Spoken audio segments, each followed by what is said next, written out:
কোরআনে বলছেন ফামাইয়ামাল মিসকালা যাররাতিন খায়রান ইয়ারা ওয়া মাইয়ামাল মিসকালা যাররাতিন শাররান ইয়ারা।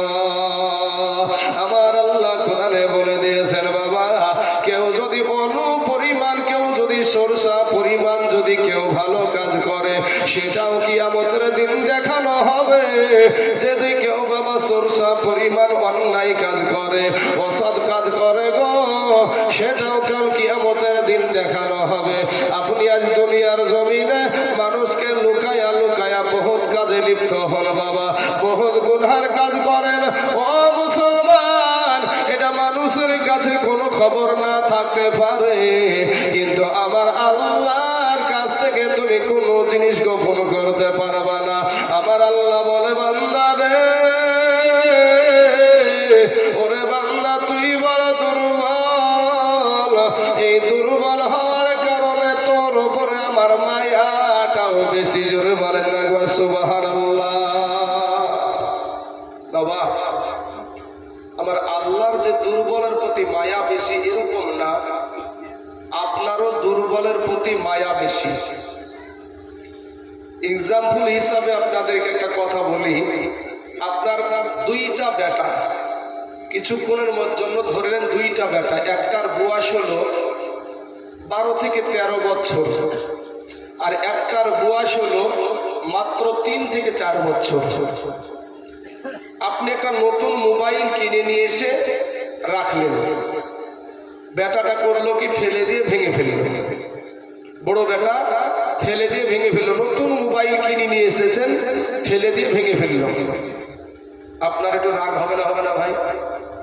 যে আমার রক্ত পানি করা টাকা দিয়ে আমি কিনে দিয়ে আসি, আর তুই বদমাইশ ফেলে দিয়ে ভেঙে ফেললি, এখন 2 থাপ্পড় কিন্তু লাগিয়ে দেবে। ওই একই দোষ করে ছোট বেটাও করেছে, বড় বেটাকে 2 থাপ্পড় লাগাইছে। এখন বাপ চিন্তা করছে এই ছোট বেটাকে যদি 2 থাপ্পড় লাগায় তাহলে তিনি পটল তুলবে কি ভাই, ছোট বেটাকে। কিন্তু বাপ রাগিন্বিত যখন হয়ে যায়, তখন ওই 4 বছরের সন্তান কিন্তু বুঝতে পারে যে আমার বাবা আমার প্রতি রাগিন্বিত হয়ে আমার দিকে চোখ গরম করে তাকাচ্ছে। এই তাকানোর কারণে দেখবেন ওই ছোট্ট বাচ্চাটার মুখের আকৃতিটা আলাদা হয়ে যায়। তখন আমরা কি করি? আমরা বুঝতে পারি যে আমাদের সন্তানের কলিজা ফাটছে।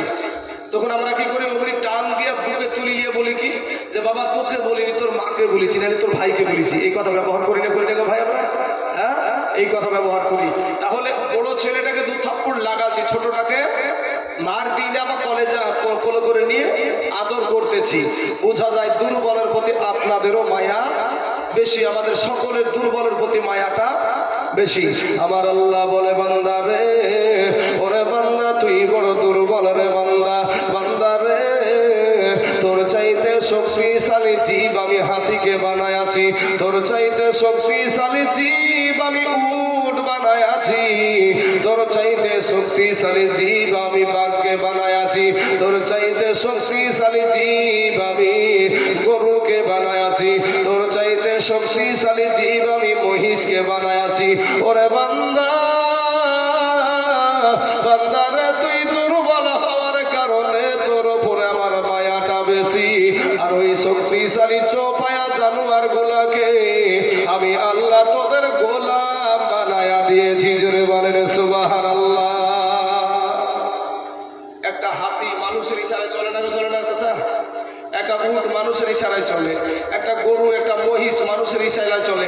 সার্কাস যারা দেখেছেন তো সার্কাসে বলবেন বাঘকে মানুষে চালায়, সার্কাসে হাতিকে মানুষে চালায়, সার্কাসে আপনার যত রকমের পশু নিয়ে আসে সেগুলোকে মানুষে এখতিয়ার করে চালায়। সম্মানিত বাবাজি আমার ভাই জানেরা, আমার আল্লাহ বলে বান্দা রে তুই দুর্বল হওয়ার কারণে, ও বান্দা তোর ওই চৌপায়া জানোয়ার এত শক্তিশালী জীব, ওদেরকে আমি তোদের গোলাম বানিয়ে দিয়েছি। অতএব বাবা আমার আল্লাহ পাক রব্বুল আলামিন অতি দয়া করে আমাদের প্রতি মায়া করে আল্লাহ পাক আমাদেরকে দুর্বল করে বানায়ছে। আপনি ভাই একটা মুরগির বাচ্চার কাছেও দুর্বল। আজ শরীরে শক্তি আছে ভাই, ভাবছেন কিসের দুর্বল? আপনার বিবেককে আমি বিচার দিলাম, একটু আমি বলে যাচ্ছি, আপনার বিবেক নিয়ে একটু বিচার করেন, একটু বোঝার চেষ্টা করেন। একটা মুরগির বাচ্চা ডিমের ভিতরে কতদিন থাকে তো চাচা? 21 দিন, 22 দিন, 23 দিন, হাইস্ট আপনি 25 দিন ধরেন। কিন্তু একটা মানুষ তার মায়ের পেটে 8 মাস, 8.5 মাস, 9 মাস, 9.5 মাস, 10 মাস পর্যন্ত চলে যায়।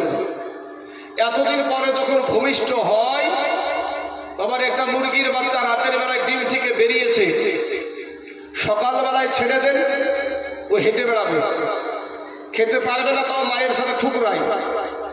আর আপনি আমি মায়ের পেটে 9 মাস, 9.5 মাস থাকার পরে যখন মায়ের পেট থেকে ভূমিষ্ঠ হলাম, মনে হয় হসপিটাল থেকে আপনি আমি হাঁটতে হাঁটতে বাড়ি চলে এসেছি নাকি? বাবা যে আমার সোনা মানিকেরা, তাহলে বোঝা যায় যে মুরগির বাচ্চার চাইতো আমরা দুর্বল। আমার আল্লাহ বলে, বান্দা রে, ওরে বান্দা, তুই বড় দুর্বল রে বান্দা, আমি তোর আল্লাহ। তুই দুর্বল হওয়ার কারণে তোর উপরে আমার মায়াটাও বেশি। জোরে বলেন সুবহানাল্লাহ। আল্লাহ ডাক দিয়া বলে, এ বান্দা, তুই মনে করছিস আমার চাইতে তোর মা জননী তোকে বেশি ভালোবাসে। ওরে বান্দা, তুই মনে করছিস আমার চাইতে তোর বাবা তোকে বেশি ভালোবাসে। ওরে বান্দা, তুই মনে করছিস আমার চাইতে তোর সন্তান তোকে বেশি ভালোবাসে। ওরে বান্দা, তুই মনে করছিস আমার চাইতে তোর বিবি তোকে বেশি ভালোবাসে। না রে বান্দা, না, আমি আল্লাহর চাইতে তোকে কেউ বেশি ভালোবাসে না। জোরে বলেন না সুবহানাল্লাহ। একটু মিলায়া দেখেন, একটু মিলায়া। আজ স্বার্থে আঘাত লাগলে বাবা মা সন্তানকে সংসার থেকে আলাদা করে দেয় না ভাই? আলাদা করে দেয়। বিবির স্বার্থে আঘাত লাগলে তালাক নিয়ে বাবার বাড়ি চলে যায়। সন্তানের স্বার্থে আঘাত লাগলে বাবা মা থেকে সন্তান আলাদা হয়ে যায়। কিন্তু আল্লাহর এত নিয়ামতের খাবার আপনি ভক্ষণ করেন। তারপর আবার আল্লাহ কোরআনে বলছেন, ওয়ামা খালাকতুল জিন্না ওয়াল ইনসা ইল্লা লিয়াবুদুন। জিন এবং ইনসানকে আল্লাহ পাক ইবাদতের জন্য সৃষ্টি করেছে। আপনি ইবাদত করতে রাজি না। এত আল্লাহর নিয়ামত আপনি ভক্ষণ করেন। আল্লাহর দেওয়া পানি, আল্লাহর দেওয়া বাতাস, এই বাতাস যদি 10 মিনিটের জন্য আল্লাহ স্তব্ধ করে দেয়, মাঝখানে সব চলে যাবে। 3খানা কাফন, মাত্র 3খানা কাফন, এর বেশি আর কিছু না। আর মহিলাদের জন্য 5খানা, এর বেশি আর কিছু না। 10টা মিনিট যদি আমার আল্লাহ বাতাসকে স্তব্ধ করে দেয়, আমার আল্লাহ পাক নিয়মিত ভাবে সবাইকে বাতাস দিচ্ছে। হিন্দু ভাইদেরকেও দিচ্ছে, খ্রিস্টানদেরকে, বৌদ্ধদেরকে, মুসলিমদেরকে, সবাইকে নিয়মিত ভাবে আমার আল্লাহ কিন্তু বাতাস দিচ্ছে। কিন্তু বাবাজি, আপনারাও জানেন, আগে একটা কায়দা বই পাওয়া যেত। সেই কায়দা বইটা এরকম বড় সাইজের, যার নাম হলো বুগদাদি কায়দা।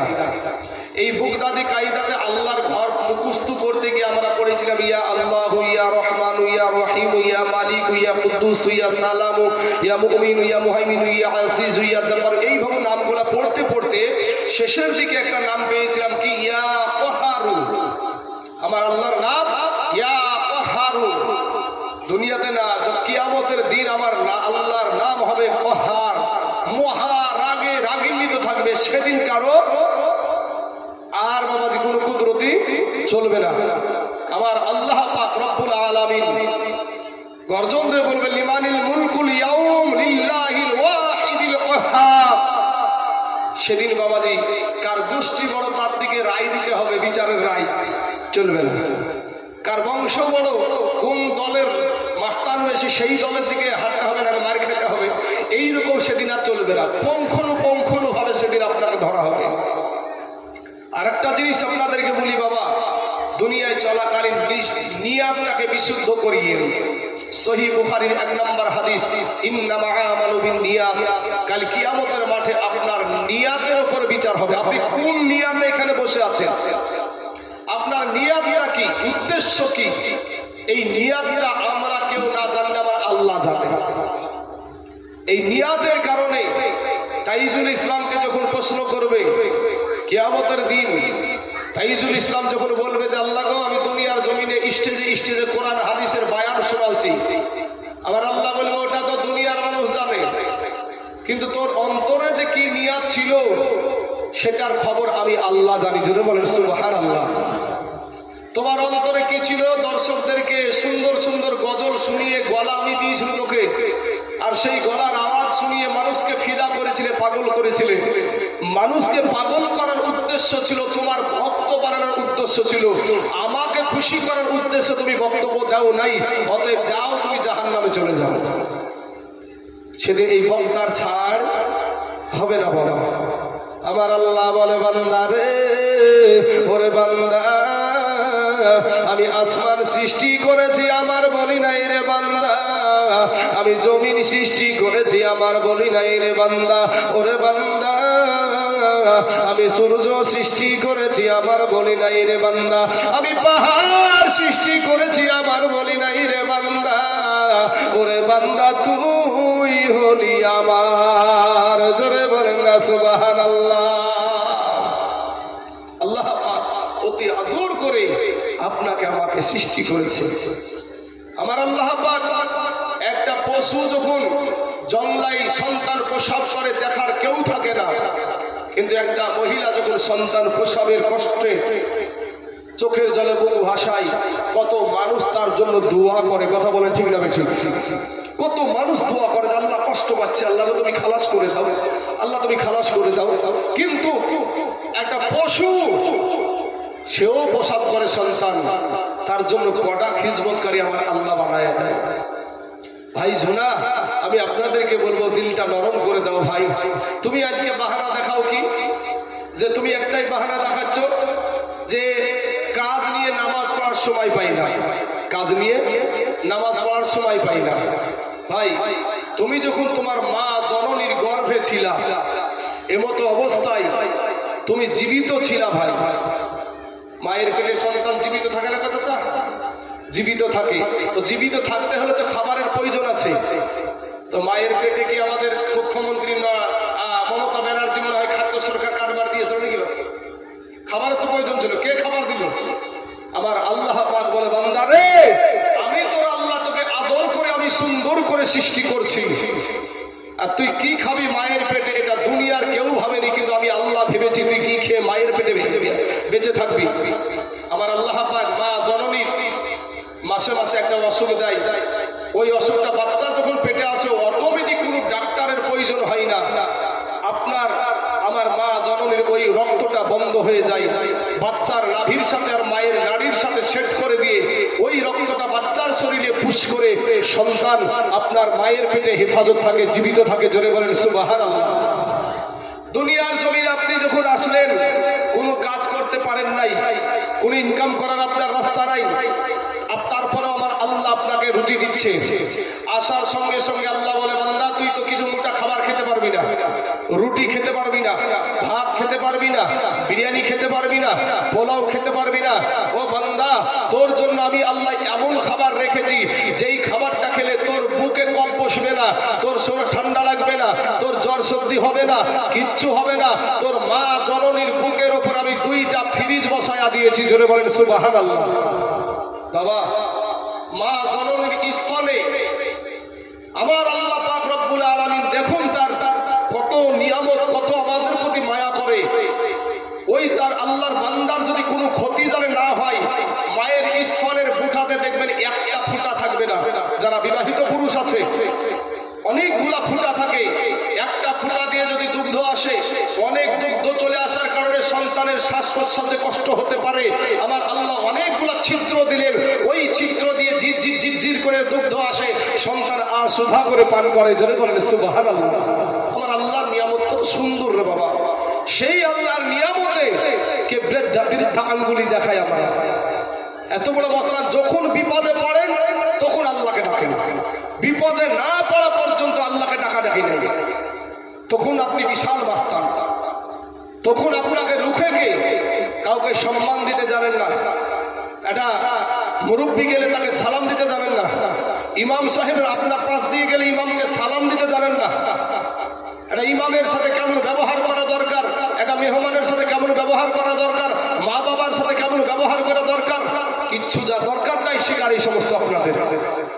এই জাতি মার খাবে না তো কি হবে? দেখলেন না কয়েকদিন আগে আপনাদেরই পাশে, কয়েকদিন আগে, বাবা আমার আল্লাহ ছাড় দেয় কিন্তু ছেড়ে দেয় না, কিন্তু আল্লাহ যে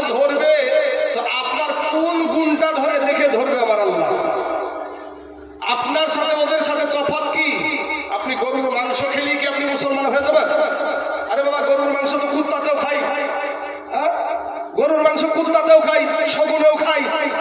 গরুর মাংস খালি মুসলমান হয়ে গেল, আর চামড়া খানকা কি হয়ে যায়? বাবাজি আমার, সোনা মানিকের আমার ভাই, আমি আপনাদেরকে কষ্ট দেওয়ার জন্য একটু বলছি না, আপনারা এখানে যারাই বসে আছেন সকলেই আমার কালেমার ভাই। আপনাকে যখন ওই মানুষগুলাকে যখন রক্তাক্ত করেছে, আমাদের কলেজায় রক্তক্ষরণ হয়েছে, কলেজায় রক্তক্ষরণ হয়েছে, অন্যায় ভাবে নিরীহ মানুষগুলাকে মেরেছে। কিন্তু ভাইজান আপনি কি করেন? মারছে কে? আজ আপনারাও করেছেন, একদিন করেছেন কি আপনি আপনার ভাইয়ের বাড়িতে বম মেরেছেন, আপনার ভাইকে বম মেরেছেন আপনি। কত ভাই এই ভোটের কারণে, ইলেকশনের কারণে কত ভাই মুসলমান ভাইকে কবরে পাঠিয়ে দিয়েছেন। আব্বাজান আমি আপনাদেরকে বলবো, বাপ আমার নবীর আদর্শে আদর্শিত হন, আপনাকে জিরো থেকে আমার আল্লাহ হিরো বানায়া দিবে। জোরে বলেন সুবহানাল্লাহ। এই মানুষকে বানাতে গিয়ে আমার আল্লাহ 4টি কসম কেটেছে। আপনাদের সম্মানীয় একটা সুযোগ্য ইমাম সাহেব আমার পাশে আছে, ওয়াতিন ওয়াজাইতুন ওয়াতুরি সিনিন ওয়া হাদাল বালাদিল আমিন, 4বার কসম কেটে আমার আল্লাহ আপনাকে আশরাফুল মাখলুকাত করে বানিয়েছে। আর আপনি সেই মানুষ হয়ে সেই ভালো জিনিস হওয়ার পরে আপনার কর্ম দেখেন কত নিকৃষ্ট কর্ম। যে আল্লাহ আপনাকে এত সুন্দর করে বানালো, সেই আল্লাহকে আপনি সেজদা করতে রাজি না। বাবারা আমার পর্দার আড়ালের মা খালা গো, ও যুবক ভাইয়েরা, মাস্তানি করিও না রে বাবা। তোমার চাইতে আমার চাইতে বড় মস্তান ছিল ফেরাউন। এই ফেরাউন নিজেকে বলেছিল আনা রব্বুকুমুল আলা, আমি সবচাইতে বড় আল্লাহ। জোরে বলেন নাউজুবিল্লাহ।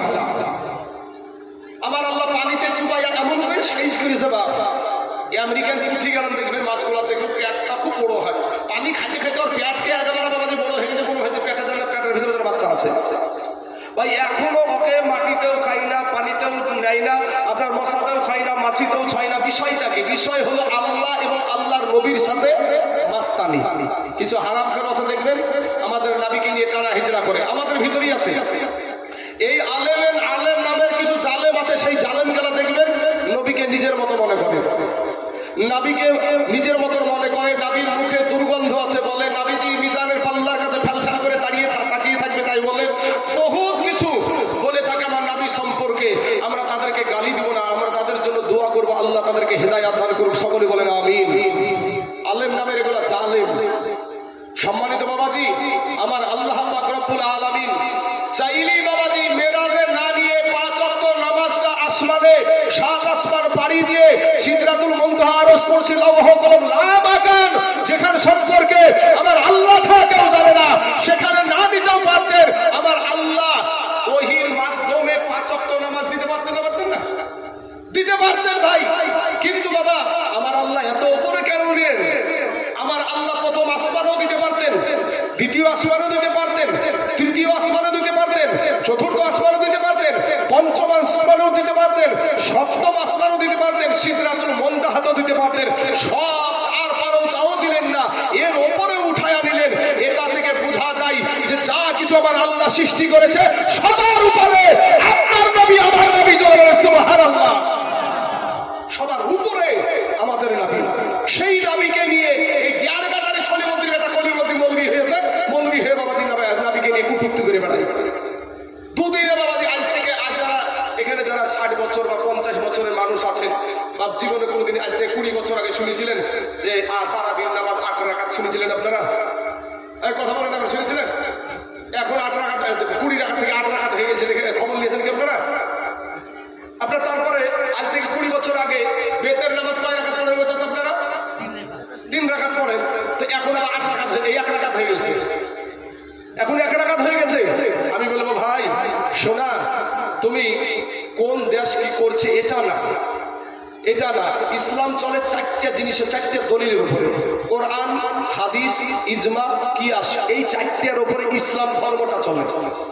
কোন দেশ চালায় না, কোন দেশ ইন্ডিয়া না চালায়, পাকিস্তান না চালায়, সৌদি আরব, ইরান বলেন, আর আরব আপনার বাহরাইন বলেন, দুবাই বলেন, কুয়েত বলেন, কোন দেশ চালায় না। ইসলামের দলিল হলো 4টা, আর এই 4টা হলো, একটা হলো কোরআন, একটা হলো হাদিস নবীর সুন্নাহ, আর ইজমার কিয়াস। এই 4টা দলিলের উপর আপনাকে চলতে হবে। এ মূর্খর দল দুদিন হয়েছে হুজুর বলছিল, আপনাদের ইমাম সাহেব বলছিল যে তুমি সৌদিতে যে দুদিনই বাবাজি পণ্ডিত হয়ে হয়ে যায়। আব্বাজান আমি বলবো ভাই রে, আমার মতন তাইজুল ইসলাম ডাক্তারি মতে আমার কিছু জানা নাই, ডাক্তারি মতে আমার কিচ্ছু জানা নাই। এখন ডাক্তারের ঘরে এক জায়গায় পালা দেওয়া আছে ওষুধ, আমি এখন একে কিছুই বললাম না, জিজ্ঞেসাই করলাম না, ডাক্তারকে কোনো কথা বললাম না। আমি জানি যে ওষুধটা অসুখ ভালো হওয়ার ওষুধ, অসুখ ভালো হওয়ার জন্য তো ওষুধ খাই নাকি। এখন এই ওষুধগুলোকে হামলা মেরে ধরে নিয়ে চলে এসলাম, নিয়ে এসে 2-10টা মারি দিলাম। কিসের ওষুধ আমার জানা নাই, কিসের ওষুধ আমার জানা নাই। শুনেছি যে ওষুধ ভালো হয় ওষুধে, অসুখ ভালো হয় ওষুধে। তো ওষুধ যদি ডাক্তার, এই ডাক্তারের যদি আমি পরামর্শ না নিই তাহলে আমি বাঁচিয়ে থাকবো না, পটল তুলবো না। তো ভাই যারা আজকে বাবাজি জীবনে কোনোদিন মাদ্রাসায় পা রাখলো না, যদি আউযুবিল্লাহটা সহি করে মাখরাজের সহিত যদি আমরা পড়তে বলি, বা মাখরাজের সহিত আউযুবিল্লাহটা পারে না, এরপরে মসজিদে যে দলবাজি করে, মসজিদে যে দল সৃষ্টি করে, আল্লাহ এদেরকে হিদায়াত দান করুক। সকলে বলেন আমিন। বাবাজি আমার সোনা